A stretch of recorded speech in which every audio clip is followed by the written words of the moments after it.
Estamos ao vivo, boa noite, sejam bem-vindos, sejam bem-vindas a mais uma transmissão ao vivo do Hoje Mais Araçatuba. Eu sou Manu Zambon, jornalista.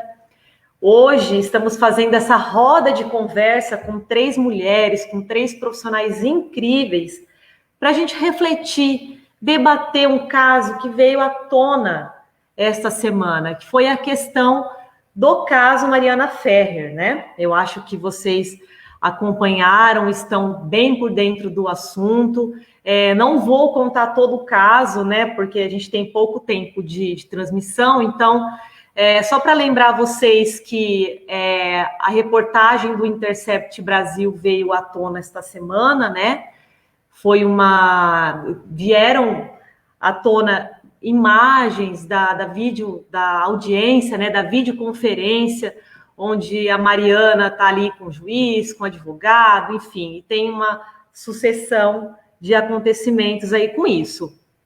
E para falar de toda essa questão, né, que envolveu, esse caso, na verdade, ele levanta aí três grandes eixos, né, que é o que vai guiar a nossa conversa hoje, que é um eixo para o lado do direito, o outro que é da violência contra a mulher e outra sobre a representatividade feminina no mercado de trabalho.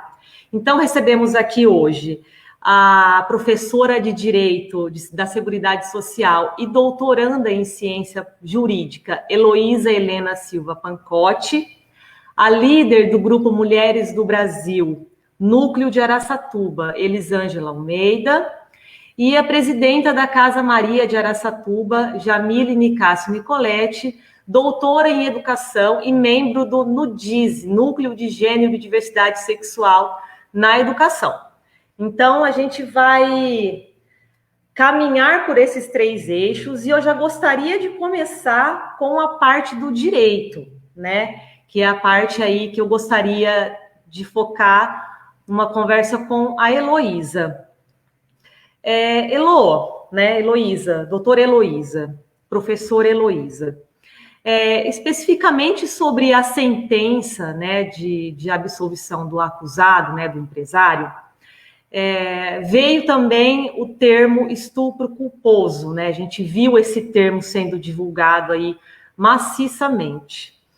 E tem muita gente achando que estava escrito isso na sentença também. Então, assim, a senhora teve acesso a esse documento, né, a essa sentença, e na condição de professora, o que a senhora destaca desse assunto, desse documento? O que a gente pode falar sobre isso, para deixar o assunto bem explicado? Então, Manu, eu agradeço o convite para fazer parte dessa bancada, né, com a professora Jamile, com a professora Elisângela, que são pessoas que eu admiro muito, além de você, né, Manu, que você, além de minha amiga, você é uma mulher admirável, uma jornalista corajosa. Bom, com relação ao que se pode dizer daquilo que veio à tona, né? Aliás, está vindo à tona documentos a todo momento, inclusive hoje veio à tona agora há pouco tempo a íntegra da audiência dela, né? Que não é aquele trecho que o Intercept vazou. Mas, primeiro, não existe estupro culposo. E na sentença não há menção a estupro culposo. Tá? É bom esclarecer que a sentença absolveu o réu. Tá? Não houve condenação por estupro na modalidade culposa. Isso seria uma aberração jurídica. O que houve foi a absolvição do réu. Com base no quê? Pelo que foi possível observar da sentença, assim, um documento de mais de 50 páginas, em primeiro lugar, não havia, de fato, prova que pudesse atestar que a Mari estivesse drogada, né? A prova pericial que foi produzida no processo, ela não aponta para droga no organismo da Mari. Também tem prova de que houve ali a conjunção carnal e o rompimento do ímen. Então, houve prova de uma relação sexual. O que resta saber se essa relação foi consentida ou não foi consentida. É aí que mora a discussão. A Mari, ela estava assistida por um profissional jurídico, que é um assistente de acusação, que já diz que vai recorrer do resultado, né, dessa sentença. O réu, né, o acusado, também vai recorrer, porque ele não ficou satisfeito com o conteúdo da decisão. Por quê? O que houve? Como o conjunto probatório ele ficou confuso, e o juiz ele tem um livre convencimento motivado, a percepção que o juiz teve do processo foi a de que não era possível determinar de forma absoluta que havia acontecido uma relação sexual não consentida. E foi aí que o juiz decidiu indúbio pro réu, que nada mais é que dizer que, na dúvida, você não pode prender uma pessoa, você não pode restringir aquela pessoa. Então, agora, a discussão do processo da Mari, ele vai seguir, né? Essa discussão toda ela vai seguir na seara recursal e provavelmente haverá uma revaloração de todas as provas que existem no processo. Então, para deixar bem claro, existe prova de que houve uma relação sexual, existe prova de que o acusado manteve com a Mari uma relação sexual, mas não existe prova, de fato, de que ela estivesse bêbada ou drogada no momento da relação. Agora, é importante dizer, e a professora Elisângela vai dizer isso com mais propriedade do que eu, que o consentimento precisa estar explícito, né? E o que a Mari diz que não houve, né? Também ela relata que teve perdas assim de memória, que não se lembra de muita coisa, e isso pode ter acontecido por vários motivos, né? Como, por exemplo, um abalo psicológico grave. Então, muita coisa tem que ser explicada, muita coisa tem que ser esclarecida nesse caso ainda, mas uma coisa que, para mim, ficou muito claro é que houve uma anormalidade muito grande na condução da audiência. Né? Para qualquer mulher que viu aquele vídeo, ficou perceptível que ela sofreu agressão durante a audiência, não se agiu como normalmente se deve agir, com urbanidade e respeito por todas as partes, independente se se trata de um acusado, ou de uma pessoa, ou de uma vítima, né? Aquilo que a gente viu escapa completamente da normalidade. Hoje, agora à noitinha, vazou a íntegra da audiência. Lá pelos 18 minutos, você percebe promotor e juiz interferindo e pedindo que se mantenha o nível, né, o respeito ali. Mas até que isso aconteceu, a Mari foi tratada de uma maneira absolutamente repreensível, absolutamente violenta, e eu acho que é sobre isso que a discussão tem que se focar, né? Houve respeito à pessoa que foi denunciar essa violência, eu ficaria, na minha análise, por aí, né? Não houve o estupro culposo, até porque seria uma aberração jurídica, né? Seria impensável que um juiz fizesse esse tipo de análise, né? E também uma curiosidade chamou a atenção. Havia um promotor no caso que tinha decidido, né? Que tinha pedido a condenação desse réu, e houve a substituição, não ficou claro por que motivo, do promotor, e o segundo promotor que assumiu o caso analisou as provas e, nas alegações finais, pediu a absolvição desse réu, né, desse acusado do estupro contra a Mari. Então, basicamente, o cenário jurídico montado é esse. Heloísa, não existe o termo, então, estupro culposo, né? Ele foi divulgado mais como uma forma de protesto.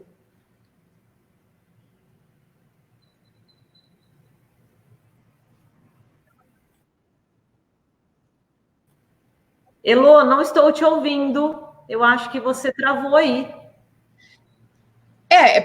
Porque, veja, o que dizia que não havia como provar que o acusado tinha.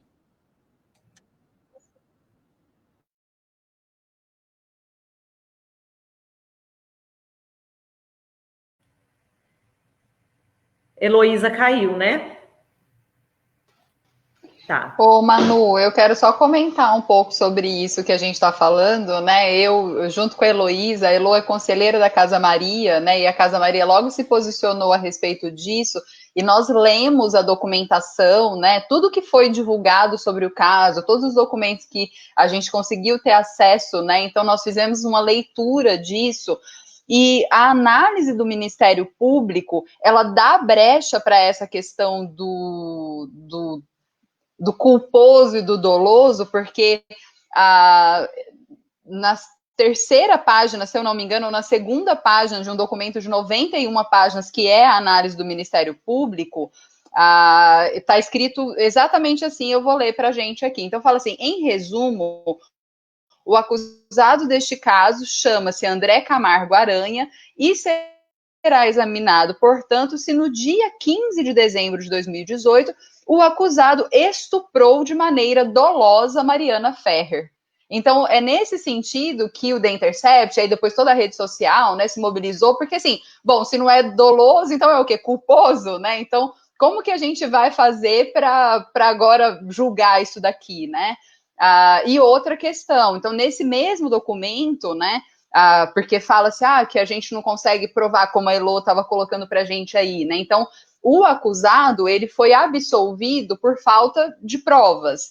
Mas, por exemplo, nesse mesmo documento, que é a análise do Ministério Público, tem trocas de mensagem da Mariana Ferrer. Então, assim, logo que acontece o crime, né, logo que acontece o estupro, ela manda mensagens para 2 amigos, pelo menos, que depois foram testemunha, né, e tal, inclusive não testemunharam a favor dela, contaram lá a versão, né, do que eles acreditavam ser. Então, nesse documento, quando aparece a mensagem dela, as mensagens são escritas assim, completamente embaralhadas, a gente consegue entender o sentido, mas não é claro. Então, por exemplo, ela escreve para os amigos, né, dizendo que tá a ONF.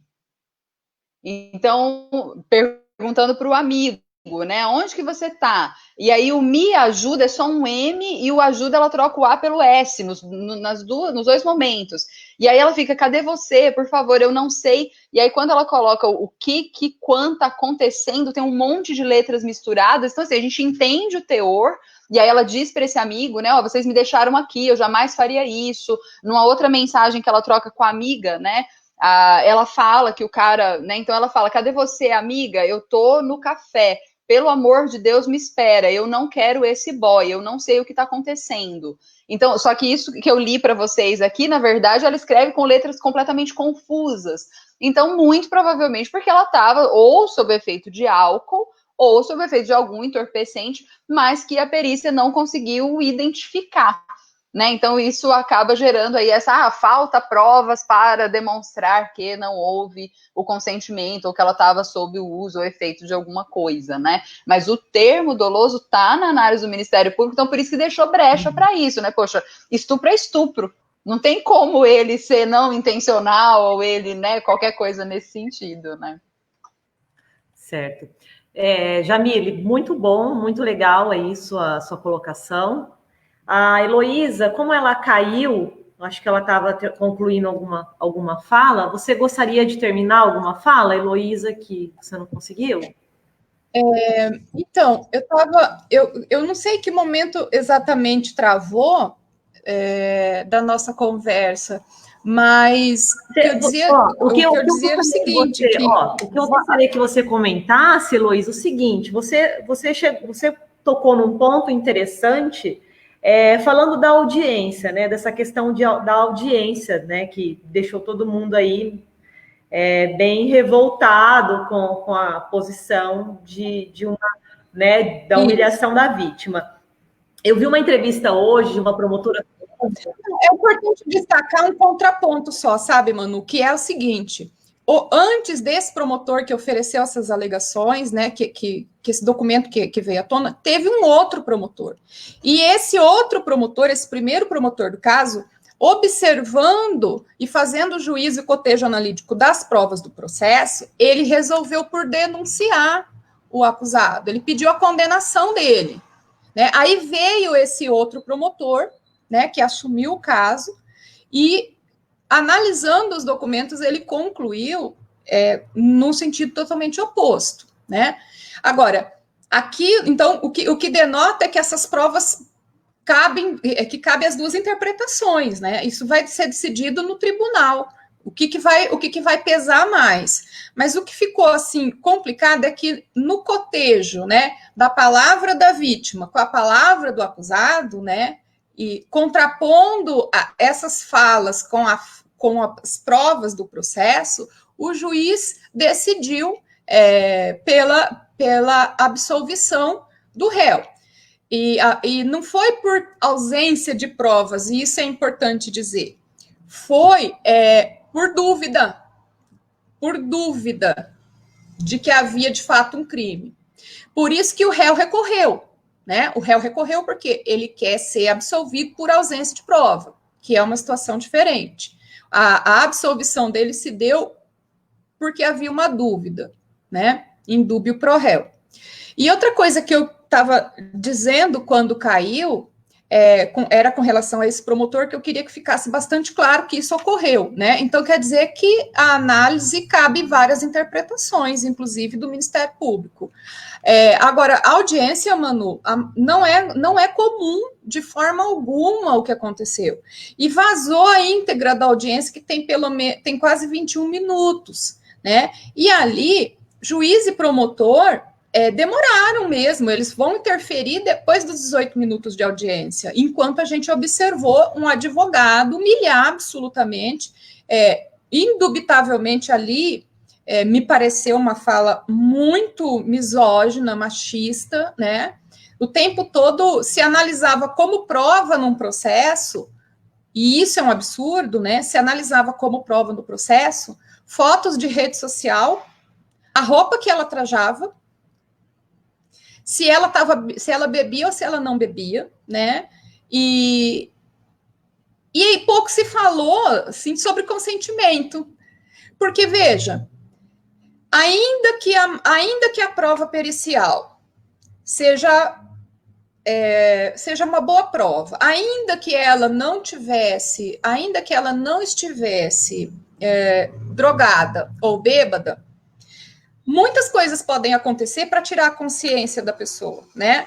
E uma dessas coisas é um abalo psicológico, tamanho que tire a capacidade do consentimento. E a discussão tem que correr em torno disso. Ela manifestou consentimento ou não? Porque a professora Jamile falou com propriedade, faz parte do processo, esse print de tela, né? Foi periciado o celular de todo mundo e faz parte do processo uma conversa em que ela teria dito que não queria aquele boy, né? Faz parte, está na sentença, está no documento que o Ministério Público produziu. Então, eu acho que essa audiência deixou um gosto amargo na boca das mulheres, porque não adianta nada o Estado patrocinar ações de combater a violência doméstica. Nós temos mulheres morrendo todo dia em razão de violência, de crime de ódio contra a mulher, né? De violência institucionalizada. E aí, quando você vai procurar as autoridades, quando você vai denunciar um estupro, quando você recebe esse tipo de tratamento. Então, eu acho que o principal é que essa audiência deixou um recado ruim para a gente, que não adianta correr atrás, que não adianta denunciar agressor, porque você vai sofrer uma dupla agressão, né? Eu fiquei estarrecida. O ministro Gilmar Mendes manifestou que ele enxergou ter havido ali naquela audiência uma verdadeira tortura, né? E para mim isso ficou muito claro. E agora, com a íntegra, né, a gente percebe que promotor e juiz até interferiram, mas depois de muito, né? E a interferência deveria ter sido naquele momento, não podia ter passado da primeira frase, né? Porque o juiz tem o poder de conduzir essa audiência da melhor maneira e ambos têm dever de manter a urbanidade na audiência, né? Se fosse um réu, se fosse quem fosse, ninguém pode ser humilhado. Então, eu acho que esse é o maior ponto jurídico aí para a gente analisar. Não caberia, no caso, analisar as provas em si do processo, né?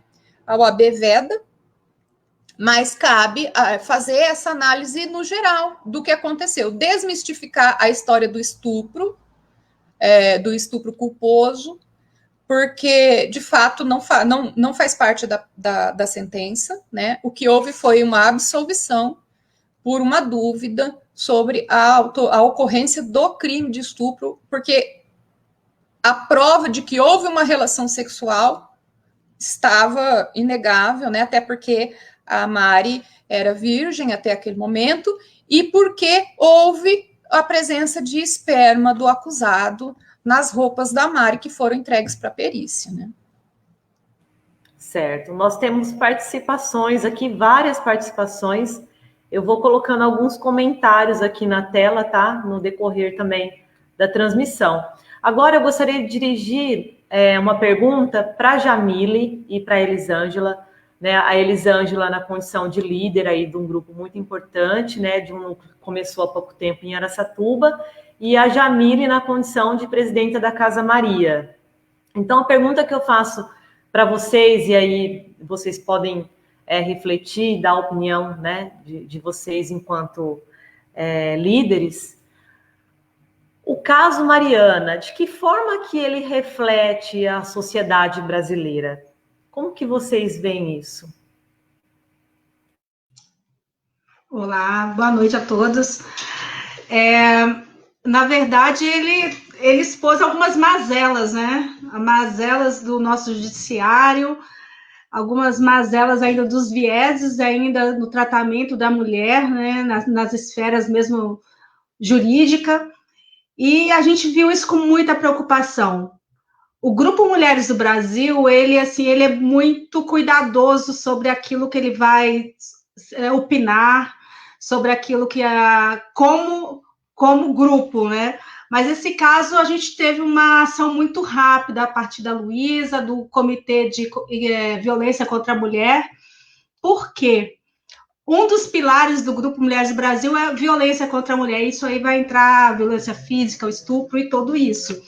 E uma das coisas que a gente fala muito, vem com a Lei Maria da Penha, que você precisa denunciar, né? Que a mulher tem que denunciar. E aí, quando a gente vê um tratamento como houve para Mari, e aí qual é a mensagem que esse poder público está passando?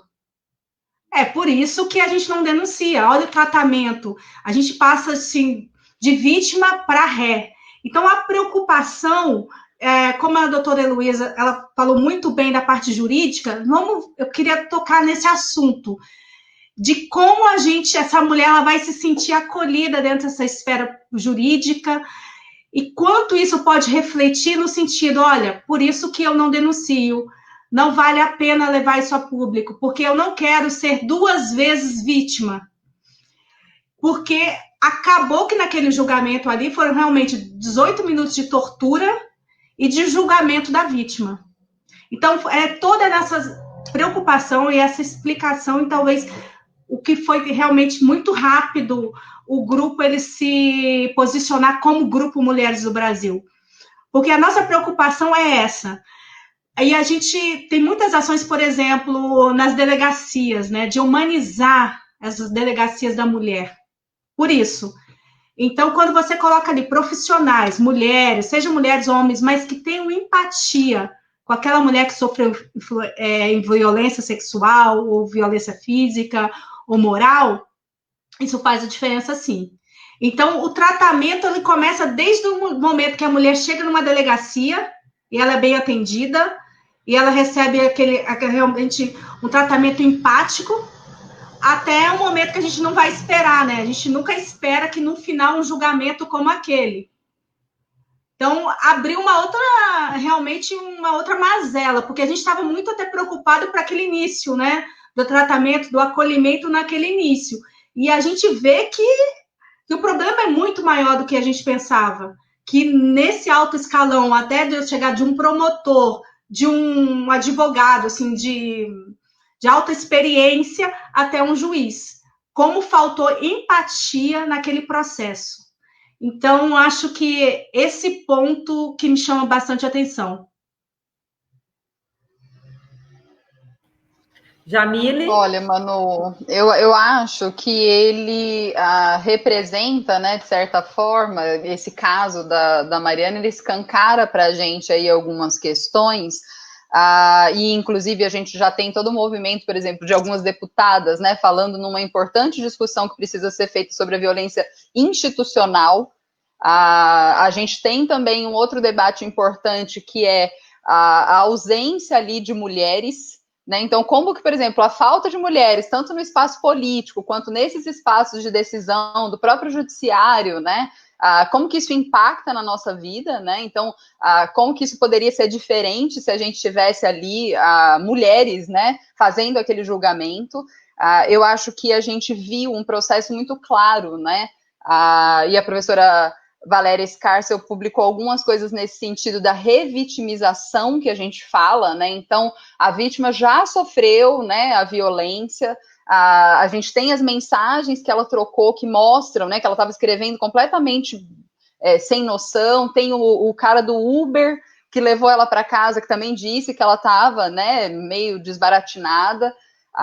E aí você tem ali aquele julgamento, na verdade, da conduta da mulher, que é algo que a gente sofre todos os dias e a todo momento. Então, a todo momento é a nossa moral que é questionada por tudo que a gente faz, né? Inclusive, algumas coisas que circularam nas redes sociais eram exatamente nesse sentido. Então, assim, você tem fotos na sua rede social que fariam com que a sua moral fosse questionada caso você passasse por uma situação como essa, né? Então, por quê? Porque aí, quando você é vítima de alguma coisa, quando você é vítima de uma violência, é o seu passado que é vasculhado, né? Até não poder mais. Então, as pessoas querem saber as roupas que você usava, os lugares que você frequentava, o tipo de bebida que você consumia, como se isso desse o direito a alguém.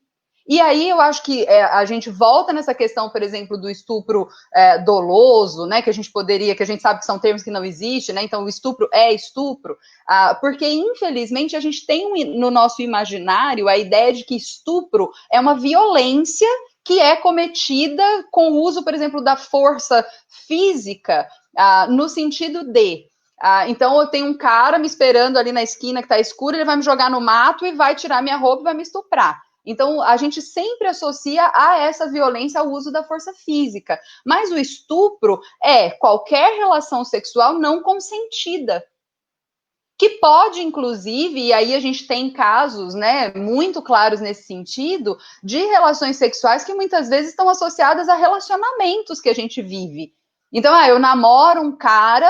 E aí esse cara quer de todas as maneiras ter relação comigo, eu não quero, e ainda assim ele se aproveita disso. Ou um dia que eu bebi demais, ao invés do meu namorado simplesmente me colocar na cama, ele vai lá e se aproveita para ter uma relação comigo. Mas ele é seu namorado, mas não tem nada a ver. Não, mas se eu não consenti, se eu não participei, se não houve ali a minha interação, aquilo é estupro, né? Então, inclusive a Lei Maria da Penha, né, nos 5 tipos de violência que ela tem, uma das violências é a violência sexual. Né, a gente tem também, e aí a Elo, inclusive, pode falar melhor sobre isso, mas a gente tem muitos estudos, inclusive na educação, na história sobre isso, falando sobre o estupro marital. Eu sou casada, né? As pessoas acreditam que o casamento dá essa autorização, né? Ainda existe também no imaginário da nossa sociedade essa ideia de que o homem, ele é viril, ele quer sexo toda hora e tal, e aí a mulher que não consente, né? Então tem todo também um discurso muito machista nesse sentido, mas que a gente precisa pensar que o estupro, ele não é um ato que necessariamente vem com a violência ou com o uso, por exemplo, de uma força física. Né, ele é qualquer relação sexual que é feita sem o meu consentimento. Então, nesse sentido, que a gente precisa mudar também a forma como a nossa sociedade entende isso, para que talvez a gente consiga avançar nesse sentido. Porque é por isso, né, que muitas vezes a vítima ela é tão questionada. A gente viu um ser humano completamente desprovido, né, de empatia, fazendo um comentário, foi demitido, felizmente, da Jovem Pan pelo comentário ridículo que fez. mas dizendo como se, não, porque se a minha filha frequenta esse lugar, não, porque se, né, como se fosse culpa minha. Então, poxa, eu posso frequentar qualquer lugar que seja, eu posso estar com qualquer roupa que for, que se alguém tiver uma ação contra mim e contra a minha vontade, eu tenho sim o direito de ir lá e denunciar.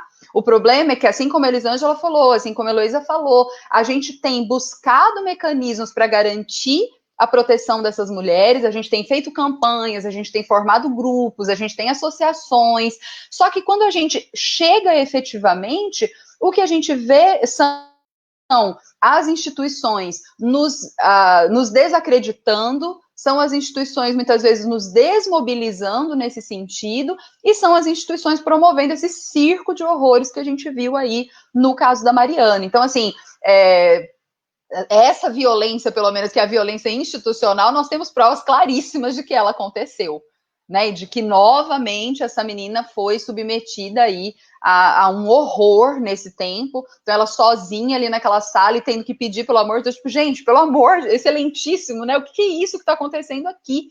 Então, assim, eu acho que aquilo, eu, pelo menos, né, como mulher, eu fiquei, nossa, extremamente tocada, porque aquilo é de uma falta de noção absoluta, né? E nós sabemos, como mulheres, como isso é difícil. E, assim, nós temos no Brasil o registro de pelo menos 135 casos de estupros diariamente. E aí, quando a gente fala disso, a gente está falando, isso foi registrado. A gente sabe que todos esses casos, né, todos os casos, em geral, eles têm subnotificações. Então, esse número tende a ser muito maior. Dados que deixam a gente muito triste demonstram que pelo menos 53,8% das vítimas têm até 13 anos. Então, olha como as nossas meninas, né, elas vivem nesse espaço, né, e nesse ambiente extremamente violento. Pelo menos 40% das violências contra essas 53% aqui de meninas foram cometidas pelo pai ou padrasto, o que é um absurdo, porque aí a gente entra numa outra demanda de ideias aí sobre essa ideia de que a educação sexual é com a família, né? Mas é no seio da família, muitas vezes, que nós sofremos essa violência, né? Então, eu acredito que a gente tenha muita coisa para discutir a respeito dessa sociedade que se constitui tão patriarcal, tão machista, né? E quais que são os efeitos disso? Porque se tivesse tudo dando certo, não, a gente vive numa sociedade patriarcal, mas está tudo dando certo para todo mundo, beleza. Só que não é o que a gente vê, né? O que a gente vê é as mulheres sendo todos os dias vítimas de violência sem tamanho. No caso da Mariana, isso está ganhando uma visibilidade, mas quantas mulheres passaram pelo que a Mariana já passou, né, passou ali naquele dia, e quantas meninas, a gente viu recentemente o caso da menina de 10 anos, que teve que ir para outro estado para conseguir um aborto,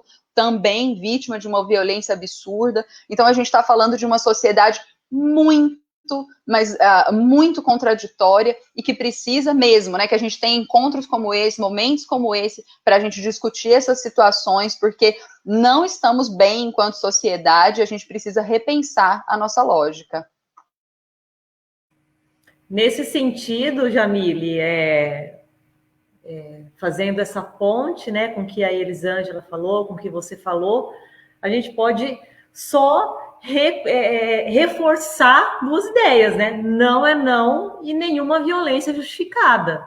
Então, se nenhuma violência é justificada, por que o estupro seria justificado, né? Por que colocar isso? Por que então você estava lá às 3 horas da manhã? Por que você estava usando essa roupa, né?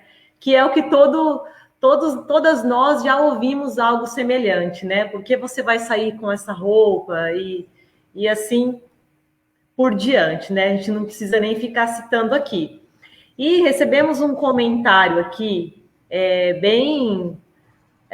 que casa com o que nós estamos falando, que é o comentário, olha, da guerreira Regina, né? Regina Guerreira, não sei.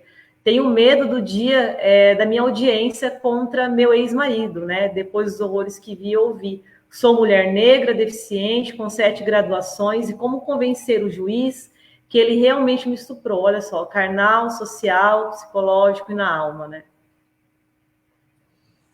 Pois é, Manu, eu primeiro quero dizer para...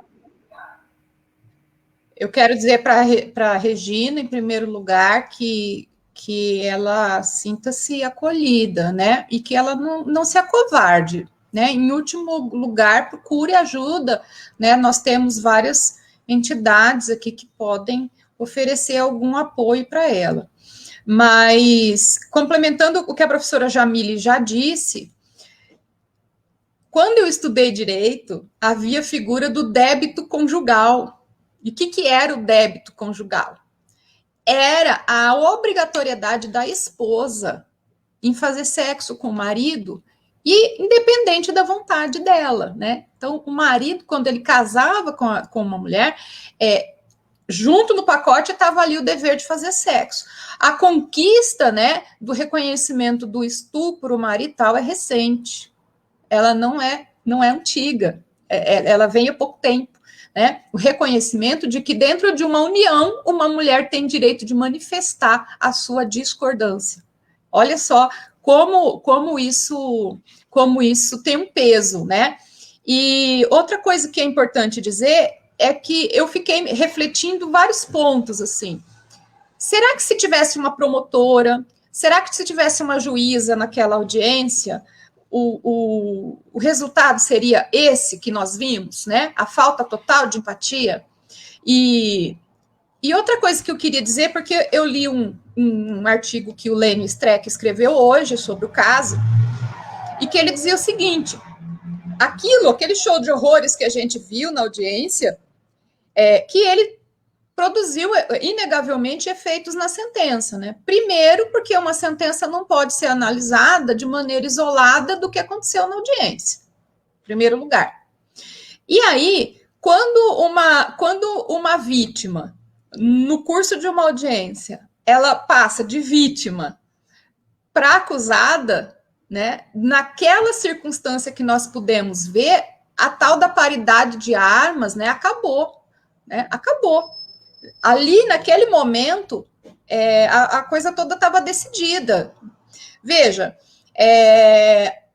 segundo o professor Lênio escreveu, foi o seguinte: se o juiz defende o acusatório a ponto de dizer que, se o MP pede absolvição, o juiz tende a atender, então, esse é o sistema acusatório pior que existe, né? O sistema acusatório quer dizer mais democracia e menos autoritarismo. E o que a gente viu lá no caso da Mari foi totalmente o contrário, né? O que se viu foi uma inércia do Poder Judiciário no sentido de deixar a vítima tomar aquela surra que a gente viu, aquela tortura, aquela humilhação horrorosa. E isso, eu me preocupo o efeito que isso vai produzir nas mentes das mulheres que viram esse vídeo, né, que ele circulou. O processo seguia em segredo de justiça, mas o fato é que vazou quase tudo desse processo, né? Agora, recentemente, vazaram fotos, provas, telas de WhatsApp que fazem parte do processo, inclusive o resultado do exame toxicológico da Mari vazou também. Então, o fato é que qual é a mensagem que ficou? E isso é muito preocupante, né? Nós tivemos nessa semana, a professora Jamile fez remissão ao caso da menina dos 10 anos, né? E toda aquela movimentação que se deu para impedir o aborto daquela menina, mas nós tivemos uma menina de 13 anos, né? Que morreu parindo um filho de estupro, né? Morreu em decorrência disso.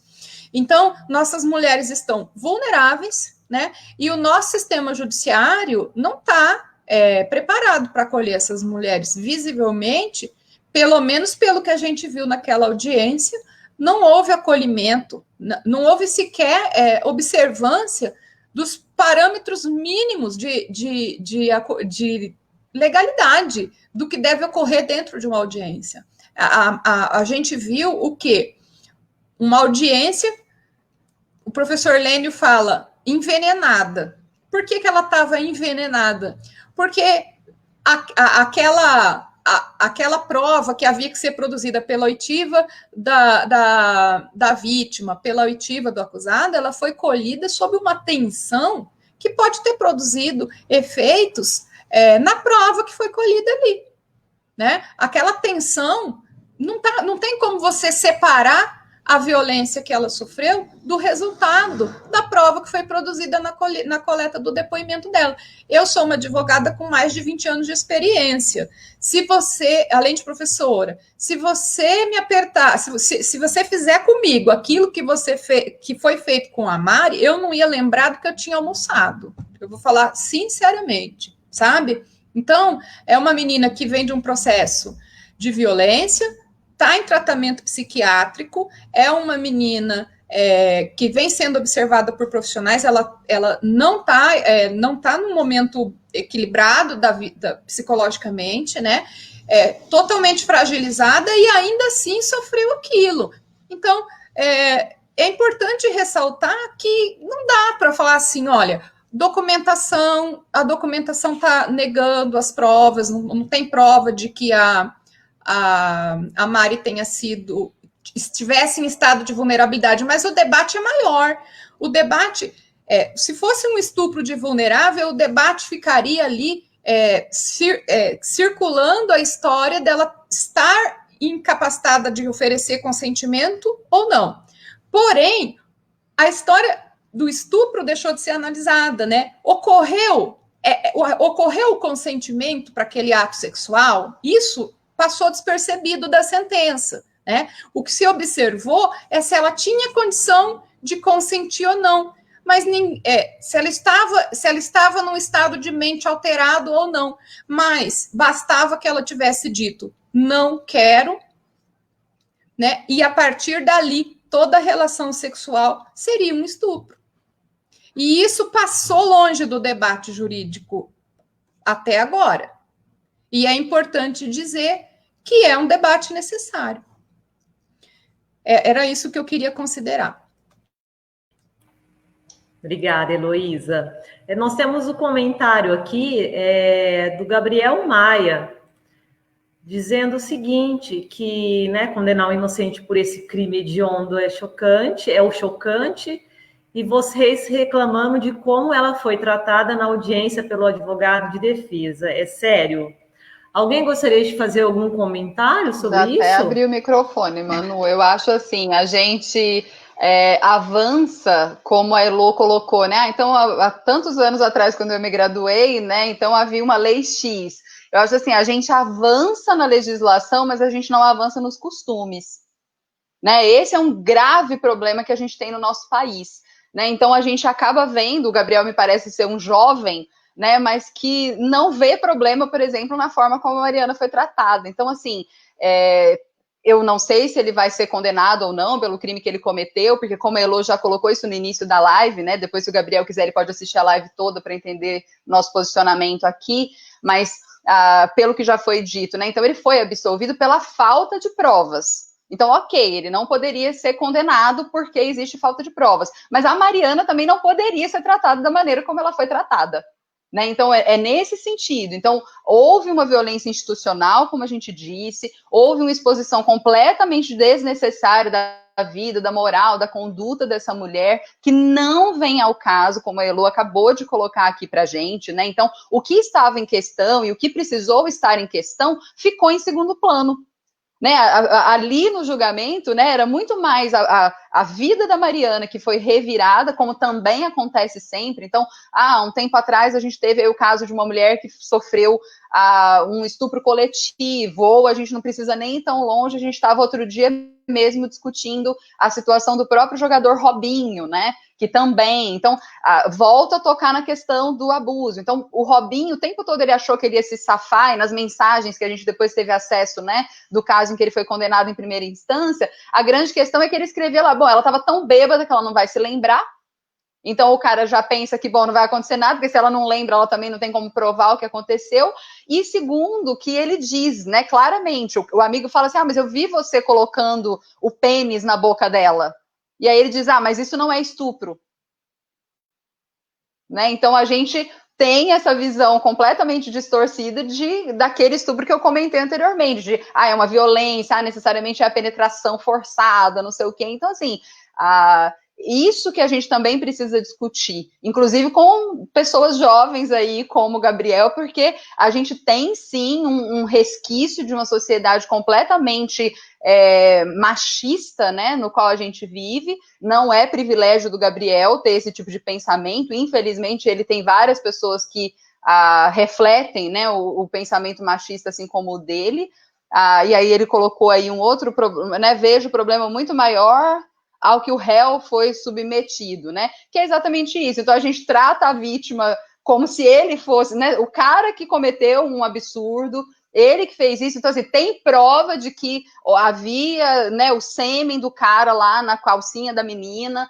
Então, assim, existe prova material de que realmente houve o ato sexual, mas aí a gente passa a tratar esse cara como um coitadinho, né? Então, e que são essas inversões de valores que a gente tem também, né? Então, a nossa sociedade trata meninas de 13 anos como se elas soubessem o que elas estão fazendo e como se elas tivessem pedindo, né, para ser estupradas.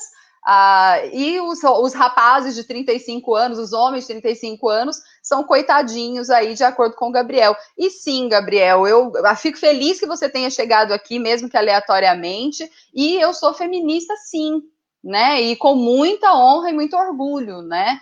A gente está falando aqui de uma luta por direito das mulheres, de reconhecimento, de redistribuição e justiça, e eu acredito que assim como você não entende muito de algumas coisas, você também não entende do feminismo, então não vou me delongar nisso aqui, né, mas se hoje mais quiser uma outra pauta sobre isso, a gente conversa em outro momento sobre isso.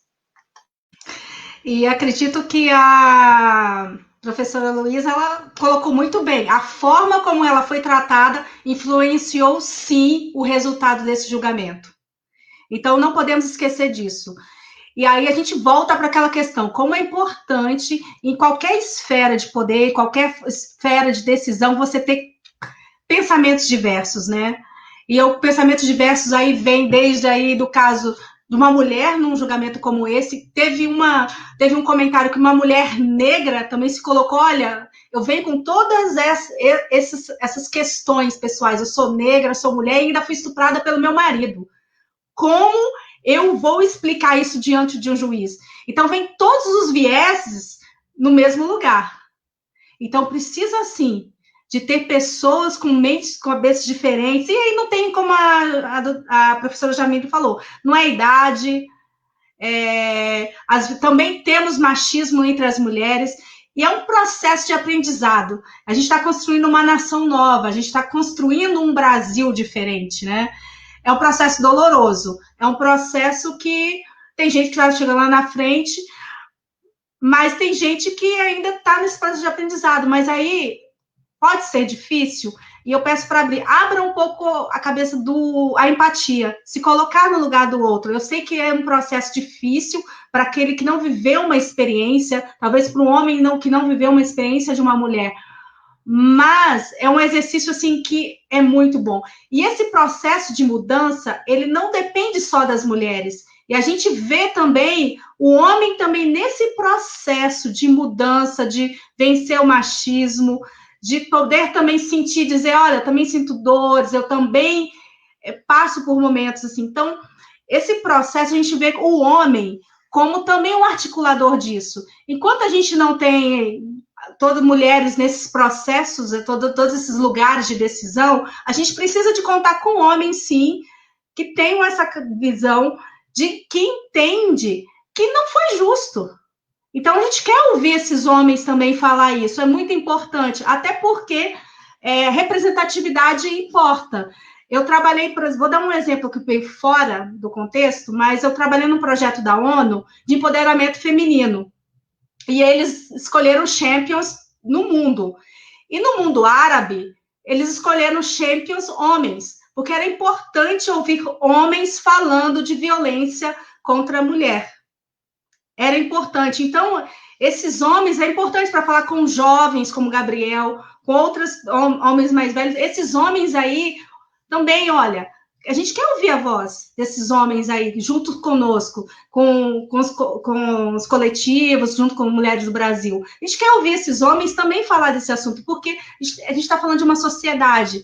Então, se a gente quer criar uma sociedade mais justa, quando a gente vê um julgamento que injusto em que a vítima se tornou ré, a gente está construindo esse país. Então, parte para esse princípio, assim, quando a gente fala de feminismo, a gente fala de igualdade, seja ela de gênero, racial, passa por todas as esferas, passa por todo mundo, pelo homem, pela pessoa branca, e porque são todos esses vieses, assim.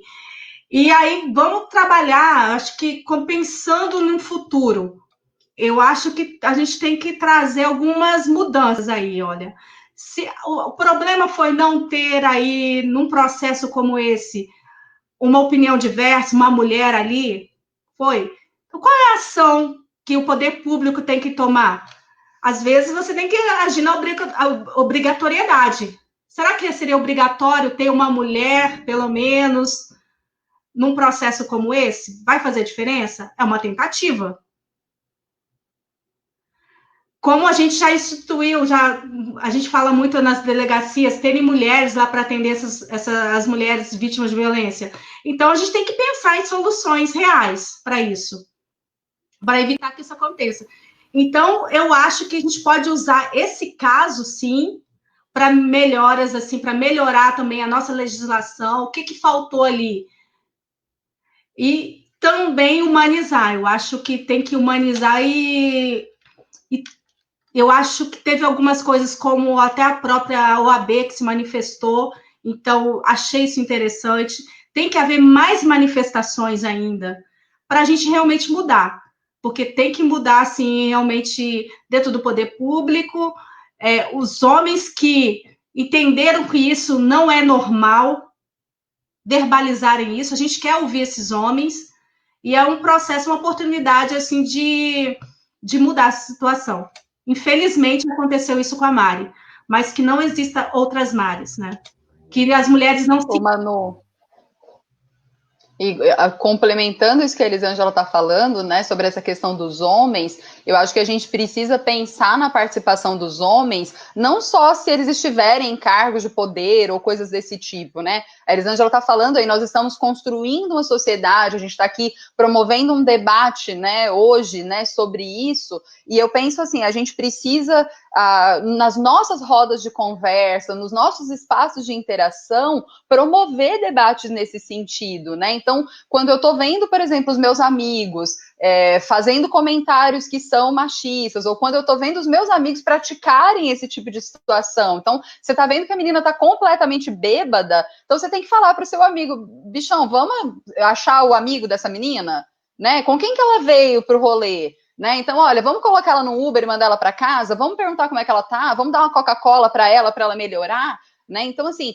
ao invés de, não, então vamos aproveitar que ela tá bêbada, não vai lembrar de nada e vamos fazer. Porque, assim, é muito fácil a gente estar aqui hoje analisando isso que aconteceu, né, a postura do advogado, né, o que aconteceu ali com a Mariana, mas será que no nosso dia a dia a gente pensa sobre isso, né? O comentário que você colocou aí do Renan Salviano, né? Então, como homem, acho imprescindível a nossa atuação contra toda forma de preconceito e discriminação. E a gente não pode fazer vista grossa para isso, né? Porque muitas vezes a gente sabe da nossa roda de amigos, de pessoas que cometeram esses crimes, ou de pessoas que se aproveitam de mulheres em situação, né, de vulnerabilidade, ou porque beberam, ou que inclusive embeberam essas mulheres, né, para que tenham ali alguma chance com elas. Então, a gente precisa questionar isso no nosso dia a dia, né? Quando a gente recebe uma piada machista, quando a gente vê um comentário, quando a gente vê uma situação em que essa mulher está sendo exposta, em que essa mulher está vulnerável, eu preciso já começar a agir ali, e não esperar que, não, quando eu for advogado, eu vou me posicionar de tal forma. Não, né? No nosso dia a dia, a gente precisa ter práticas que não sejam machistas, que não ofendam as mulheres, e não só porque elas são a nossa mãe, a nossa prima, a nossa tia, como às vezes a gente escuta, e se fosse a sua irmã, e se fosse a sua mãe, né? Mas tem algum dos comentários aqui para cima também, que alguém colocou nesse sentido, né, dizendo que é uma questão, acho que foi o Degrossi 23 aí, né, não é uma questão de feminismo, é uma questão de domínio de decência humana. Tem um outro comentário também do Ronaldo José Rosa falando, né? Muito mais do que a questão da legalidade, essa falta de civilidade e humanidade que foi demonstrada, né? Então, nesse caso, mas também no nosso dia a dia, a gente precisa ter coragem de dizer para as pessoas aquilo que está errado, mesmo que a gente seja o chato, mesmo que a gente seja, né, o crítico, mas se a gente não começar a tomar cuidado com essas posições, vai ficando muito difícil a gente mudar qualquer coisa, né? Eu só gostaria de finalizar contribuindo no debate com a professora Jamília e a professora Elisângela, de que a sociedade precisa se ocupar também de debater as masculinidades, né? A desmistificação desse masculino que a sociedade criou, desse masculino infantilizado, que é incapaz de refrear os seus impulsos, que é incapaz, né, de contribuir no debate sobre igualdade, né? Então, quando o Gabriel fez aquele comentário, eu percebi primeiro que ele não estava presente no início, né, da conversa, e que existem provas contundentes ali, né? O réu, no caso, ele não foi inocentado por falta de provas, né? Ele foi inocentado por uma dúvida razoável, que é completamente diferente, inclusive o advogado dele já recorreu sobre isso. Mas então, o ser humano, eu até escrevi para Hoje Mais sobre isso, ser humano, o homem hoje é visto como um ser frágil, né? Quase um cristalzinho que vai quebrar, né? Que as mulheres têm essa postura agressiva, mas a verdade é que nós precisamos trazer os homens para o debate, mas para falar de igualdade, não de submissão, para falar do respeito em casa, né? Para acabar com a história de que assim, eu ajudo. Não. O homem é um ser tão qualificado quanto uma mulher, né? E as responsabilidades, deveres e obrigações são iguais, né? E é sobre isso, nada mais do que isso, né? Se uma mulher consegue olhar para um corpo de um homem vestido de sunga na praia, né? E conter os seus impulsos, né? Se você vê um homem fazer ginástica ali na Pompeu, um homem correndo ali de roupa de ginástica e você consegue refrear os seus impulsos, os seus instintos básicos, né? Se as mulheres conseguem demonstrar que não são seres tão rudimentares assim, qual é a dificuldade de um homem assumir o seu papel enquanto um ser desenvolvido, independente, né? E responsável? O debate da masculinidade e da fragilização e infantilização do homem na nossa sociedade, ela precisa começar urgentemente. E é isso, muito obrigada. Como a gente caminha para o fim já dessa transmissão, já tem 57 minutos, eu vou colocar aqui, Heloísa, o professor Ronaldo, ele coloca 2 perguntas aqui para você, ó. Por que houve a substituição de promotor e se o resultado da sentença pode ser revertido?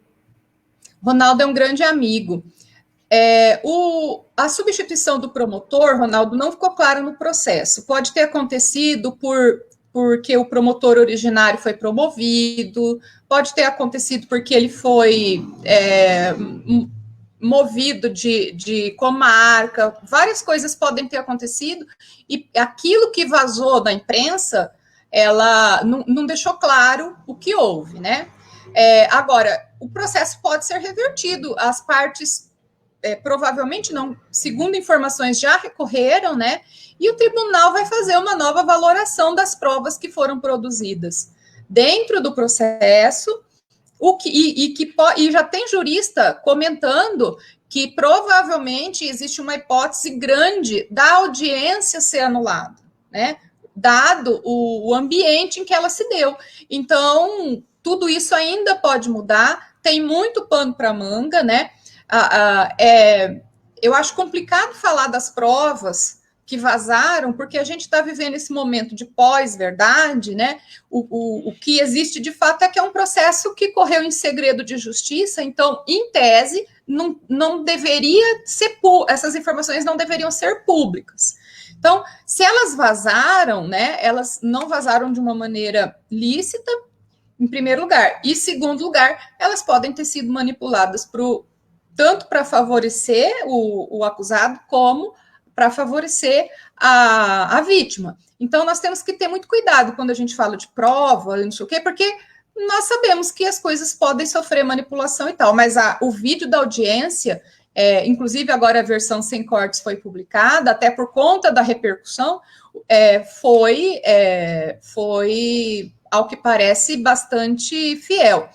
Prova disso é que OAB, CNJ, a Corregedoria do Ministério Público estão investigando o que ocorreu na audiência para apurar se houve conduta punível, né? Então, tanto foi incomum e estarrecedor que todas as entidades de correição estão apurando a conduta de todos que ali estavam. A OAB apura a conduta do advogado, né? O CNJ, a conduta do juiz, e há também o órgão de correição do Ministério Público que está apurando a conduta do promotor na ação. Obrigada, Heloísa. Bom, agora, né, a gente vai ter que, infelizmente, finalizar aqui nossa transmissão. Gostaria de agradecer professora Heloísa, professora Elisângela, Jamile, por ter aceitado esse convite tão importante, né, para o debate, por terem compartilhado tanto conhecimento aqui com a gente, né? E isso é muito importante.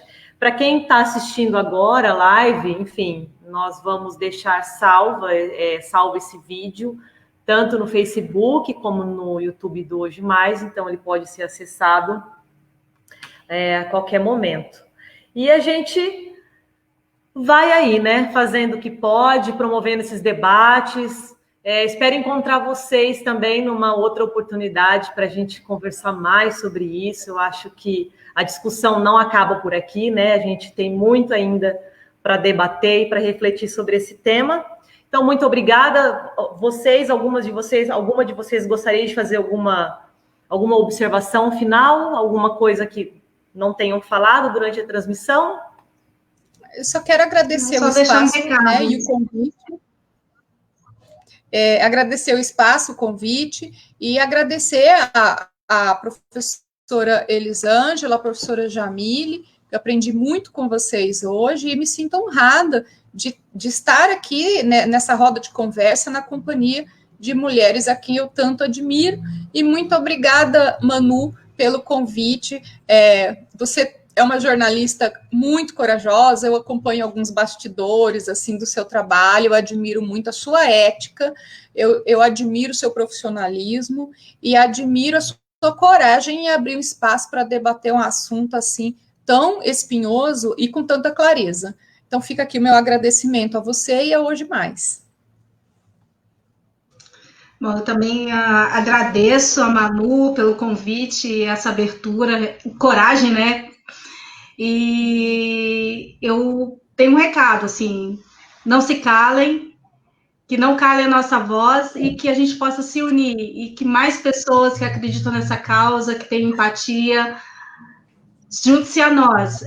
Nós estamos com o núcleo Mulheres do Brasil em Araçatuba, então fica aberto a todas as mulheres que queiram participar.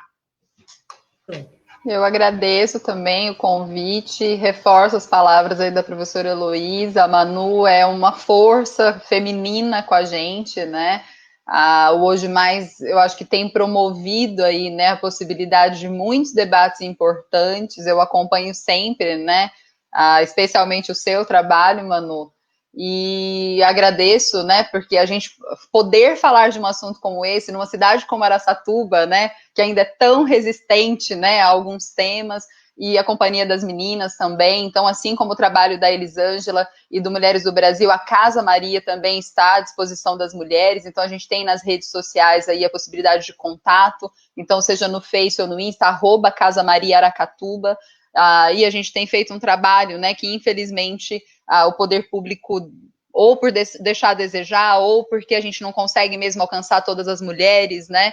Mas a gente se pretende casa exatamente porque a gente quer acolher essas mulheres e estar junto com elas, né? Em todo o processo, né? Porque a gente não nasce desconstruída, né? A gente muitas vezes não sabe da violência que a gente está sofrendo, muitas vezes a gente não tem coragem ou a gente não tem autonomia suficiente para resistir. Então, por isso que muitas vezes a gente precisa que isso seja dito e construído, e a Casa Maria tem feito esse trabalho e a gente está à disposição sempre. Muito obrigada. Eu que agradeço. Hoje mais Araçatuba tem realmente esse objetivo de debater, né, de trazer aí luz a temas espinhosos, né, como esse, igualmente importantes. A gente sabe que não é fácil, né, fazer um debate desse, trazer esse tema, né, por várias questões. Então, agradeço muito pela participação de vocês, admiro cada uma de vocês muito, muito, admiro profissionalmente a trajetória e a pessoa que cada uma de vocês é. Então, estamos aqui sempre à disposição para um debate saudável, um debate construtivo. Obrigada, viu, Heloísa, Elisângela, Jamile, mais uma vez, e obrigada a todos vocês aí que acompanharam a gente aqui, tá? Até a próxima, pessoal.